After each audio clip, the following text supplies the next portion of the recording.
بسم الله الرحمن الرحيم الحمد لله رب العالمين الصلاة والسلام على رسوله الكريم أشهد أن لا إله إلا الله وحده لا شريك له وأشهد أن محمدا عبده ورسوله نبينا محمد صلى الله عليه وسلم رب اشرح لي صدري ويسر لي أمري واحلل عقدة من لساني يفقهوا قولي ربنا زدنا علما اللهم فقهنا في الدين۔ السلام علیکم ورحمۃ اللہ وبرکاتہ، میرے سب لوگ خیریت سے ہوں گے۔ اللہ تبارک و تعالیٰ ہمارے وقت قبول فرمائے۔ اعوذ باللہ من الشیطان الرجیم، بسم اللہ الرحمن الرحیم۔ وَإِذَا تُتْلَى عَلَيْهِمْ آيَاتُنَا بَيِّنَاتٍ قَالَ الَّذِينَ كَفَرُوا لِلْحَقِّ لَمَّا جَاءَهُمْ هَذَا سِحْرٌ مُبِينٌ أَمْ يَقُولُونَ افْتَرَى قُلْ إِنِ افْتَرَيْتُهُ فَلَا تَمْلِكُونَ لِي مِنَ اللَّهِ شَيْئًا وَأَعْلَمُ بِمَا تُفِيدُونَ فِيهِ كفى به شهيدا بيني وبينكم وهو الغفور الرحيم قل ما كنت بدعا من الرسل وما أدري ما يفعل بي ولا بكم إن أتبع إلا ما يوحى إلي وما أنا إلا نذير مبين قل أرأيتم إن كان من عند الله وكفرتم به وشاهد شاهد من بني إسرائيل على مثله فآمن واستكبرتم إن الله لا يهدي القوم الظالمين۔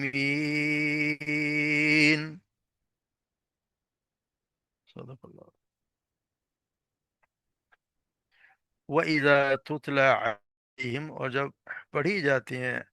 علیہم ان پر، آیاتنا ہماری آیات، بینات جو واضح ہیں،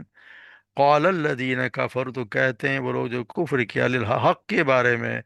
لما جاءہم جب کہ وہ آ چکا ان کے پاس، یعنی جب حق ان کو آ چکا تو حق کے بارے میں وہ کہتے ہیں ھذا سحر مبین، یہ تو واضح جادو ہے۔ ام یقولون افطرا، کیا وہ یہ کہتے ہیں کہ اس نے گھڑ لیا ہے، یعنی آپ صلی اللہ علیہ وسلم نے گھڑ لیا ہے۔ قل ان افترائتہ، کہہ دیجئے کہ اگر اس نے گھڑا ہے اسے، فلا تملکون تو نہیں کوئی، تملکون لی تو نہیں ہوگا، ارے تو اگر میں نے اس سے گھڑا، ان افترائتہ یعنی کہ میں نے اگر اس سے گھڑا ہو تو فلا تملکون لی من اللہ شیء، تو اللہ سے کسی کے پاس کوئی اختیار نہیں ہے مجھے، اللہ کے سوا کسی کا کوئی اختیار نہیں ہے مجھے بچانے کا ذرا بھی۔ وہ عالم، وہ خوب جانتا ہے، بما تفیدون فی، جو کچھ تم گھڑتے ہو اس کے بارے میں، اس کی طرف، فی اس میں سے، کفا بھی شہیدم بینی و بینکم، کافی ہے وہ اس میں، اس کے بارے میں، یعنی وہی اللہ تبارک و تعالیٰ ہی کافی ہے، گواہ یعنی اسی کی گواہی کافی ہے، بینی و بین میرے درمیان اور تمہارے درمیان، وہ الغفور الرحیم، اور وہی غفور الرحیم ہے۔ قل ما کنت بدعا من الرسل، کہہ دیجیے کہ نہیں ہوں میں، یا کنت نہیں ہوں میں، بدعا یعنی کہ کوئی نرالا، من الرسول میں سے، بدعت ہے جو پہلی دفعہ کسی چیز کو شروع کیا جائے بغیر کسی نقشے کے، تو یہ کہا جا رہا ہے کہ کیا میں کوئی رسول میں سے کوئی انوکھا رسول نہیں ہوں کہ جو پہلی مرتبہ آیا ہوں۔ وما ادری، اور نہیں ہے مجھے یہ معلوم، نہیں میں جانتا، ما یفعل بی کہ میرے ساتھ کیا کیا جائے گا، ولا بکم اور نہ میں جانتا ہوں کہ تمہارے ساتھ کیا کیا جائے گا۔ ان اتبع الا ما یوحى، نہیں میں اتباع کرتا مگر اسی کی، ما یوحى جو میری طرف وحی کی جاتی ہے، الیہ میری طرف وحی کی جاتی ہے، وما انا الا نذیر، اور نہیں ہوں میں مگر ایک واضح طور پر ڈرانے والا، متنبع کرنے والا۔ قل ارائیتم ان کان من عند اللہ، کہہ دیجئے کہ کیا تم نے غور کیا کبھی، ارائیتم کیا تم نے دیکھا ہے، کیا تم نے کبھی غور کیا، ان کان من عند، اگر یہ ہوا اللہ کی طرف سے، یعنی یہ کلام اللہ کی طرف سے ہوا، وکفرتم بھی، اور تم نے اس کا انکار کیا، اور شاہد من بنی اسرائیل، اور ایک گواہی دینے والے نے گواہی دی ہے بنی اسرائیل میں سے، اسی کی مثال جیسی، یعنی اس قرآن کے بارے میں، فآمنا پس وہ ایمان لے آیا، واستکبر اور تم نے تکبر کیا، ان اللہ لا یہدی القوم الظالمین، تو بے شک اللہ تبارک و تعالی نہیں ہدایت دیتے ظالم لوگوں کو، ظالم قوم کو۔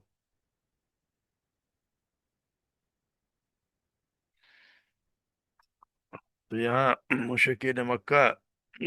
کو متنبع کیا جا رہا ہے کہ یہاں پر، کیونکہ وہ لوگ جو تھے وہ قرآن پہ ایمان نہ لانے کے طرح طرح کے بہانے ڈھونڈا کرتے تھے، تو یہاں بھی اسی کا جواب دیا، وَإِذَا تُتْلَى عَلَيْهِمْ آيَاتُنَا، جب بھی ہماری آیات ان کے سامنے پڑھی جاتی ہیں جو واضح ہیں، واضح آیات ان کی پڑھی جاتی ہیں ان کی خود کی زبان میں، اور وہ آپ صلی اللہ علیہ وسلم ہمیشہ سے دیکھتے ہیں، 40 سال سے دیکھ رہے ہیں تو پھر اس کو نہ، اس پر ایمان نہ، کوئی بہانے تلاش کیا کرتے تھے۔ تو اس کا ذکر یہ ہے کہ اختصار سے کہہ دیا گیا ہے کہ وَإِذَا تُتْلَى عَلَيْهِمْ آيَاتُنَا قَالُوا هَذَا سِحْرٌ مُبِينٌ، جب ان کے سامنے ہماری آواز پڑ جائیں کہتے ہیں کہ یہ وہ کھلا جادو ہے، مگر اللہ تبارک و تعالیٰ نے جیسے بنا وَإِذَا تُتْلَى عَلَيْهِمْ آيَاتُنَا بَيِّنَاتٍ قَالَ الَّذِينَ كَفَرُوا الْحَقَّ لَمَّا جَاءَهُمْ هَذَا سِحْرٌ مُبِينٌ، یعنی کہ بات تو وہی تھی، مگر اللہ تعالیٰ نے کہا کہ یہ ایسا نہیں کہ وہ صرف انہوں نے واضح آیات پڑھی جاتی ہیں تو اس کا انکار کر دیا، یہ لوگ ہیں جنہوں نے کفر کیا حق کے بارے میں، یعنی جب حق ان کے پاس آ گیا تو انہوں نے اس کا کفر کیا، اور پھر انہوں نے اس کے بات کا صاف انکار کر دیا، اور کہا یہ تو سحر، یہ تو کھلا ہوا جادو ہے، یعنی حق آ گیا تو ان کو واضح ہو گیا کہ حق ہے، تو ان کا مقصد یہ کہ ان کو جھٹلانے کا اصل باعث ان کا کفر و انکار ہے۔ جب یہ کوئی طے کر لے کہ میں نے کسی چیز کو مان کے دینا نہیں، میں نے ماننا ہی نہیں، تو پھر آپ کتنے اس کی بات دلائل دیتے ہیں، اس نے ماننا ہی نہیں، حق کو انہوں نے پہچان لیا، حق ہے، مگر انہوں نے کہہ دیا نہیں، ھذا سحر مبین۔ اور اس کو قرآن جادو جادو کہنے کی وجہ کیا تھی؟ وجہ کہنے کی جب صاحب جب ان کے سامنے آیات پڑھی جاتی تھی تو وہ صاحب سمجھتے تھے کہ یہ کلام کی یہ کوئی انسانی کلام ہے نہیں، یہ بلند درجہ کا ایک کلام ہے، کیونکہ وہاں پہ تو ہم سب کو پتہ ہے وہاں پہ تو بہت شاعری کا بڑا بڑا رواج تھا، مکہ میں ہر آدمی بہت بڑے بڑے شاعر تھے، اور ان کی زبان ہر آدمی تھا شاعری کا کیا کرتا تھا، وہ سمجھتے تھے کہ انسانی یہ ہے کہ نہیں، کوئی کلام ہے کہ نہیں، کوئی کسی شاعر کسی خطیب کسی بڑے سے بڑے ادیب کے کلام کو بھی قرآن جیسی کوئی فصاحت بلاغت ممکن ہی نہیں تھی، تو اس کی وجہ سے وہ جانتے تھے کہ یہ اس کے کوئی مناسبت ہے نہیں۔ اور سب سے بڑی بات یہ تھی کہ آپ صلی اللہ علیہ وسلم کے اپنے کلام کی شان بھی وہ نہ تھی جو اس قرآن میں ہے، آپ صلی اللہ علیہ وسلم کو وہ پچھلے 40 سال سے بچپن سے دیکھتے آ رہے ہیں، وہ خوب جانتے تھے کہ آپ کی زبان اور قرآن کی زبان میں کتنا فرق ہے، واضح فرق محسوس ہونے کے باوجود، کیونکہ کوئی بات ممکن نہیں تھا کہ 40 سال بس ان کے درمیان ایک آدمی رہتا اور یکایک کسی وقت بیٹھ کر ایسا کلام گھڑ لیتا جو اس کی زبان، اس کی اپنی جانی پہچان زبان سے قطعاً کوئی مشابہت نہ، تو مطلب تو یہ ممکن ہی نہیں ہے، تو پھر یہ کہنا ہے کہ اس نے بنا لیا، ممکن کس طرح ہو سکتا ہے کہ وہ یہ کہہ دے کہ کوئی خود نے گھڑ دیا ہو؟ یہ تو ممکن ہی نہیں ہے کہ جو خود اللہ تبارک و تعالیٰ کی زبان کو، اللہ تعالیٰ کے الفاظ، کیونکہ خود آپ حدیث کو دیکھیں تو وہ الفاظ جو آپ صلی اللہ علیہ وسلم کے الفاظ ہیں وہ کچھ اور ہیں، اللہ کے کلام کی تو شان ہی کوئی اور ہے، تو اسی لیے اس کو سمجھ نہیں آتی، وہ کہتے جادو ہے۔ اگر وہ مان لیتے کہ یہ انسانی کلام نہیں ہے تو جادو کر دیا، ہم پہ تو جادو کر دیا گیا ہے، تو جب آ گیا پھر وہ کہتے ہیں جادو ہمارے پاس ہے، تو اللہ تعالیٰ بڑے تعجب ہیں کہ ہم یقولون افطرا، کیا یہ کہتے ہیں کہ اس نے خود نے گھڑ لی ایسے، یعنی کہ اتنا یہ تعجب کیا گیا ان پہ کہ یہ لوگ اس طرح کا اظہار کرتے ہیں کہ بہانہ ہے کہ یہ جادو ہے، یعنی یہ عجیب بات ہے، یہ کہتے ہیں قرآن خود اس نے تصدیق کرا، جھوٹ باندھتے ہوئے یہ کہہ دیا کہ اللہ کا کلام ہے، حالانکہ وہ اپنی بات کی خود ہی نفی کر رہے ہیں، کیونکہ اگر یہ جادو ہے تو آپ کا اپنا کلام نہیں ہے، اور اگر آپ کا کلام ہے تو پھر جادو نہیں ہے، دونوں باتوں میں سے خود ہی اپنی بات کی تردید کر رہے ہیں۔ تو یہ کہا ادارے، پھر کہہ دیا آپ ان سے کہہ دیں گے اگر میں نے اسے گھڑا ہوتا تو پھر اللہ تبارک و تعالیٰ سے مجھے بچانے والا تم میں سے کوئی بھی نہ ہوتا، تو یہ تو ممکن ہی ہے کہ کوئی اللہ تبارک و تعالیٰ پہ جھوٹ باندھے، اور مجھ پہ جو جھوٹ باندھنے کا کسی نے جرم کیا ہو، تو یہ اللہ تبارک و تعالیٰ جھوٹ باندھنے کی سزا تو وہ ضرور دے گا، تو پھر اللہ تبارک و تعالیٰ سے چھڑانے کے لیے تم تو میری کسی کام نہیں آؤ گے، کیونکہ آگے بڑھتے کی جگہ اللہ تبارک و تعالیٰ سورہ الحاقہ میں فرماتے ہیں وَلَا تَقَوَّلَ عَلَيْنَا بَعْضَ الْأَقَاوِيلِ، اگر ہم کوئی بات بنا کر لگا دیتا تو ہم یہ اس کے دائیں ہاتھ سے پکڑ لیتے، وَأَخَذْنَا مِنْهُ بِالْيَمِينِ ثُمَّ لَقَطَعْنَا مِنْهُ الْوَتِينَ، اور پھر ہم اس کی جان کی رگ کاٹ دیتے، فَمَا مِنْكُمْ مِنْ أَحَدٍ عَنْهُ حَاجِزِينَ، اور پھر تم میں سے کوئی بھی ہمیں اسے روکنے والا نہ تھا، تو اللہ تبارک و تعالیٰ پہ کوئی اگر افترا کرے اور اس پہ جھوٹے بات بنا کے بنائے، تو اللہ تبارک و تعالیٰ پہ سزا دے دیتے ہیں. تو یہ تو ممکن ہے کہ آپ صلی اللہ علیہ وسلم کو ایسی بات کہیں، اور یہ خوب جانتے، وہ عالم، اور وہ اللہ تبارک و تعالیٰ خوب جانتا ہے. وہ خوب جانتا ہے کہ یہ جو باتیں ہیں، تو پھر جو تم باتیں بناتے ہو، کہ تم باتیں بناتے ہو کہ جس نے گھڑ دیا، اللہ تبارک و تعالیٰ اس سے خوب واقف ہے. یعنی جب تم اس حد تک آ گئے ہو کہ اللہ کے کلام کو افطار انسانی کلام کہنے لگے ہو، تو جس کی چھوٹی چھوٹی صورت بھی، اس کی مثال بھی تم لا نہیں سکتے اس کے مقابلہ کرنے کے لیے، تو پھر سب کے سامنے واضح ہوگا کہ انسان کا کلام ہے ہی نہیں. اور اگر انسان ایسا کلام کر سکتا ہے، تو تم سے بحث کا کوئی فائدہ نہیں. میں اپنا معاملہ اللہ کے سپرد کرتا ہوں، پھر کفا بھی شہید ہوں بینی و بینکم، اور تمہارا معاملہ بھی فیصلہ ہمارا اللہ تبارک و تعالیٰ کر دیں گے. اور پھر هو الغفور، اور وہ غفور رحیم بھی ہے. اللہ تبارک و تعالیٰ تو بہت غفور رحیم ہے، وہ فیصلہ کر دے گا ہمارے درمیان. تو غفور رحیم کے یہاں لانے کا مناسبت اس مقام پر دو طرح سے ہے. ایک یہ کہ تمہارا قرآن کو اپنی طرف سے گھڑنا کہنا، اور نبی کو یہ کہنا کہ اس نے خود اپنی طرف سے گھڑ لیا ہے، یہ اتنا بڑا جرم ہے کہ اللہ تبارک و تعالیٰ اگر غفور رحیم نہ ہوتا، اور کوئی اور اللہ تبارک و تعالیٰ کی یہ صفت نہ ہوتی، تو تمہیں ایک سانس کی مہلت میں نہ ملتی. تم اس کی اسی وقت تباہ کر دی جاتے کہ اللہ کے کلام کو تم کہتے ہو کسی نے گھڑ کے ہمارے سامنے بیان کر دیا، تم سے جادو کہتے ہو. یہ اس کی مغفرت و رحمت ہی ہے کہ ایسی گستاخی کے باوجود بھی وہ اللہ تبارک و تعالیٰ فوراً پکڑتے نہیں ہیں، بلکہ پھر بھی مہلت دیتا ہے کہ کسی وقت بھی شاید کوئی تم میں سے پلٹ ہی آئے. دوسری مناسبت یہ ہے کہ یہ ترغیب ہے کہ اب بھی باز آ جاؤ، اب بھی ایسی حرکتوں سے باز آ جاؤ. اگر باز آ جاؤ کہ اللہ تعالیٰ تعالیٰ کو غفور رحیم پاؤ گے. نہ اللہ تبارک و تعالیٰ ابھی بھی تمہاری یہ باتیں ہیں، تمہارے یہ جتنے گناہ تم بڑے بڑے کر رہے ہو، شرک کر رہے ہو، جو کچھ کر رہے ہو، اور اللہ کے نبی کو جھوٹا کہہ رہے ہو، تو یہ تم اللہ تعالیٰ پھر بھی غفور رحیم ہی ہے. یہاں پہ ہوا کہ یعنی ہوا کے بعد غفور ہے، دونوں معرفہ، ہوا بھی معرفہ، الغفور ال بھی الف لام لگانا معرفہ تھا. اس کا مطلب یہ ہوتا ہے کہ صرف وہی ہے، یعنی غفور رحیم وہی ہے، اس کی اور کوئی ہے ہی نہیں جو تمہارے گناہوں پر پردہ ڈال دے اور تم پر بے حد رحم کرنے والا ہو. اس سے پھر اسے بھاگ کے کہاں جاؤ گے؟ تو اللہ تبارک و تعالیٰ نے ان کو صاف بتا دیا کہ غفور پہ بھی موقع ہے.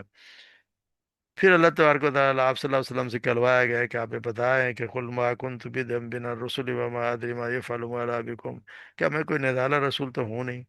میں تم سے بدعت کا بدعت پہلے پڑھا ہے کہ جو شروع میں کوئی چیز سب سے پہلے، اس لیے بدعت کو کہتے ہیں کہ نئی چیز کو گھڑ دی جائے. تو کہا یہ جا رہا ہے کہ میں کوئی نیا رسول تو ہوں نہیں کہ تم پہلی دفعہ کوئی تمہارے پاس رسول آیا جن کو تم رسول مانتے ہو، ابراہیم علیہ السلام کے اولاد تم اپنے آپ کو مانتے ہو، سید عیسیٰ عیسیٰ السلام کو، یہودیوں کو دیکھ کے، موسیٰ السلام کو تم باتیں کرتے ہو، تو انہیں بھی تو تم دیکھتے ہو. ابھی یہاں پہ بھی جو نئے نئے جو مجھ پہ جو الزامات لگا دیتے ہیں کہ یہ ان کے مکہ والے پر وہ نئے نئے طریقے سے جیسے نہ مانے کہ سو بہانے کہ کیسا رسول ہے، بال بچے رکھتا ہے، بازاروں میں چلتا پھرتا ہے، کھاتا پیتا ہے، ہمارے جیسے انسانوں کے ساتھ زندگی گزارتا ہے. آخر اس میں آپ نرالی کون سی بات ہے جو ہمیں نہیں ہے؟ یہ کس طرح ہو گیا؟ پھر کہتے ہیں اگر یہ رسول ہے تو اس کے ساتھ کوئی فرشتہ ہونا چاہیے جو کوڑا لیے اور ہمیں اور جو کوئی جھوٹ اس کو جھٹلائے، اس کو ختم کر دے، اس کی مار پٹائی کرے. پھر یہ کہ کبھی ہو غیب کی باتیں اللہ کے پوچھے قیامت کب آئے گی، قیامت کب آئے گی، بچہ بچہ ہوگا، بچی ہوگی، یا یہ بیمار ہے مر جائے گا کہ ٹھیک ہو جائے گا، ایسی ایسی باتیں. یہ تو پوچھا گیا، یعنی کہ رسول تو آپ سمجھ گئے میں کوئی نیا رسول تو ہوں نہیں. جن کو تم پہلے وہ جانتے ہو وہ بھی انسان ہی تھے، وہ بھی اپنے انسانوں کی طرح ہی رہا کرتے تھے، بازاروں میں جاتے تھے، بیوی بچے ان کے بھی تھے، وہ بھی کوئی اپنے غیب کی باتیں نہیں جانتے. تو مجھ سے ہی آپ خاص سوالات کیوں کیے جاتے ہیں؟ صرف اس لیے کہ جھٹلانے کو نیا میں کوئی رسول آیا ہوں. ان سے جو باتیں ان کو پتہ نہیں تھی تو مجھے بھی معلوم نہیں ہے. اب مجھے تو یہ بھی نہیں پتا ہے کہ میرے ساتھ کیا کیا تمہارے ساتھ کیا کیا جائے گا. یعنی مقصد یہ ہے کہ غیب کا علم مجھے کوئی ہے نہیں. جو باتیں اللہ تبارک و تعالیٰ نے مجھے بتا دی ہیں، کیونکہ آگے بتایا نا کہ اللہ تبارک و تعالیٰ ان اتبع الا ما یوحی الی وما الا نذیر مبین، میں تو اس کی پیروی کرتا ہوں، میری طرف وہی کی جو مجھے بتا دیا گیا. اب اللہ کے رسول کو بتا دیا گیا آپ کا مقام، کا آپ کا مقام بھی یقیناً بتا دیا گیا ہے کہ تو آپ کا کیا مقام ہے. اور تو اس کے بعد کیونکہ اللہ کے دوارا ان کے تو سارے گناہ معاف کر دیے، تو ان کا مطلب یہ ہے کہ میں تو وہی بات کرتا ہوں جو مجھے بتا دی جاتی ہے، اس کے علاوہ میرے پاس کوئی علم نہیں ہے. مجھے نہیں معلوم قیامت کب آئے گی، کسی کے ساتھ کیا کیا جائے گا، کسی کو بخشا جائے گا، کس کو جنت میں جانا ہے، کسی جہنم میں جانا ہے، یا کسی نے بچہ جننا ہے، کسی نے بچی جننی ہے، مجھے تو نہیں معلوم.